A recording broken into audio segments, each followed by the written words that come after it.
પરદેશમાં કેવા કેવા કારણસર ડાયવોર્સ લેવાતા હોય તમને નહીં ખબર હોય. એ લોકોના મેરેજ ક્યાં થાય ખબર? ચર્ચમાં પાદરી કરાવે. અને ચર્ચમાં એક ભાઈ એક કપલના મેરેજ થયા. મેરેજની વિધિ કરીને જેવા બહાર નીકળ્યા ત્યાં સિગ્નેચર કરવી પડે. સિગ્નેચર કરી અને જે મિસ્ટર હતો ને એને કહી દીધું મારે ડાયવોર્સ લેવા છે. લો સિગ્નેચરમાં એ પાછા ગયા પાદરીની પાસે, હવે ડાયવોર્સ કરાવો અમારા.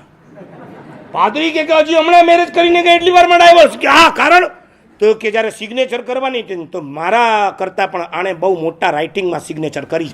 જો અત્યારથી પોતાનો વટ મારતી હોય એ ઘરે ગયા પછી શું કરશે? મારાથી એની સાથે નહીં. તમને કદાચ હસવું આવે એવા કારણો છે પણ થાય. ઓલી આગળ ચાલે ને આ પાછળ ચાલે એમાં ડાયવોર્સ હોય. આ જગતના જેટલા પણ ડાયવોર્સના કારણો છે એની અંદર બીજા બધા કારણો પછી છે. પહેલા જો મહત્વનું કારણ હોય તો પોતાનો ઈગો છે, પોતાનો અહંકાર છે.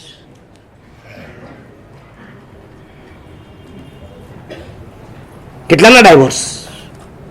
જેટલી સેલિબ્રિટીઓના ડાયવોર્સ થયા છે તમને મોઢે હશે. ઋતિક રોશન, કરિશ્મા કપૂર, અનુષ્કા, બ્રેક્કા,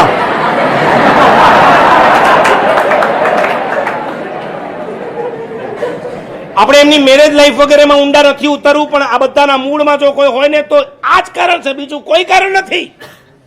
મેરિલિન મોનરોએ સુસાઇડ કર્યું હોય, સ્મિતા પાટીલનું સુસાઇડ હોય, દિવ્યાનું સુસાઇડ હોય, કે જીયા ખાનનું સુસાઇડ હોય, કે હમણાં બાલિકા વધુવાળી નંદિની બેન.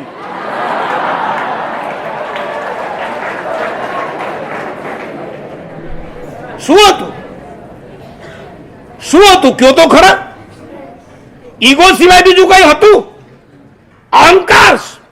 ચાહે પ્રત્યુષાનો હોય કે ચાહે રાહુલ રાજનો હોય, પણ અહંકાર સિવાય બીજા કોઈ કારણો નથી.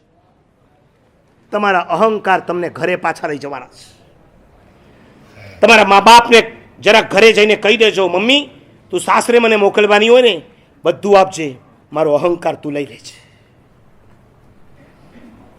સાસરીએ મોકલતી વખતે તારે જે આપવું હોય તે આપજે, પણ મારો ઈગો તું લઈ લેજે.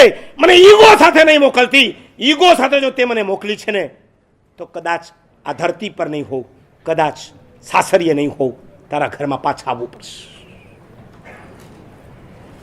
તમે ન સાંભળી શકો તમારા મા બાપનું. ઘણા તો એવું કે મારા સાહેબ આપણી ભૂલ હોય ને કે તો બરાબર છે, તો વગર ભૂલે પણ ક્યારેક ઠપકારતા હોય.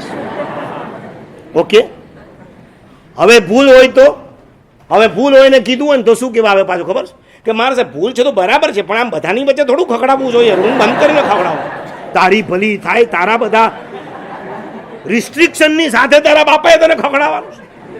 અને ભાઈ ખખડાવે તો ભાઈ આટલા ઊંચા સ્કેલમાં તો ન ખખડાવો જોઈએ, નીચા સ્કેલમાં લાવો. વોઇસનો ડેસિબલ તો ઓછો કરી દેવો જોઈએ. 400 વર્ષ પહેલા જગતગુરુ હીરસુરેશ્વરજી મહારાજ થયા. અકબર રાજાના પ્રતિબોધક જગતગુરુ હીરસુરેશ્વરજી મહારાજ. અને એમના સમયની અંદર એક સાધુએ કોઈ ભૂલ કરી હશે અને સાધુને ઉપાશ્રીના થાંભલા સાથે મહારાજે બાંધી દીધા. અને જગતગુરુ હીરસુરી મહારાજે આખા શિષ્ય સમુદાયને કહ્યું ચલો અહીંથી વિહાર કરો. એક પણ જણા અહીંયા નથી રહેવાનું, એને એકલાને પનિશમેન્ટ છે. બધાએ વિહાર કર્યો.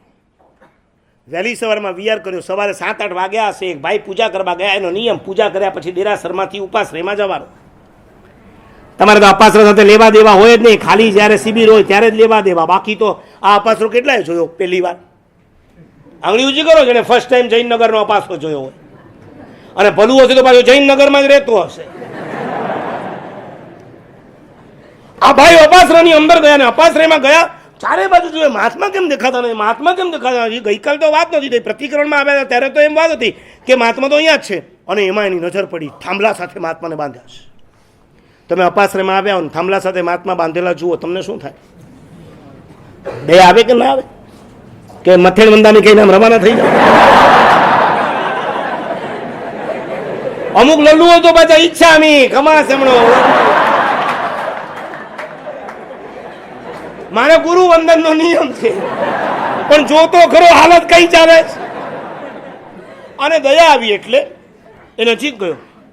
દોરડાથી મહાત્માને બાંધેલા એટલે એને દોરડું ઢીલું કર્યું અને જેવું ઢીલું કર્યું ત્યાં એ મહાત્મા બરાડ્યા, એ ખબરદાર, આ દોરડું છોડ્યું છે તો. પણ મહારાજ તમને આ જેણે બાંધ્યું છે ને એ છોડશે, તારે મારા ઉપર દયા કરવાની જરૂર નથી, ગેટ આઉટ. એક ગુરુ શિષ્યને પનિશમેન્ટ આપી શકતા હતા. આજે પણ અમને મળે છે, આજે પણ અમારા ગુરુ અમને કહી શકે છે. ક્યારેક અમે ભૂલ કરીએ અને અમારા ગુરુએ ન કીધું હોય એ દિવસે રાત્રે અમને ઊંઘ ન આવે. અમને એમ થાય કે આપણા ગુરુની આપણા ઉપરથી કૃપા ઓછી થઈ ગઈ, જેથી ગુરુ આપણને કહેતા નથી. જે દિવસે ગુરુ શિષ્યને કહેવાનું બંધ કરે એ દિવસે શિષ્યના દાડા ફરી ગયા કહેવાય.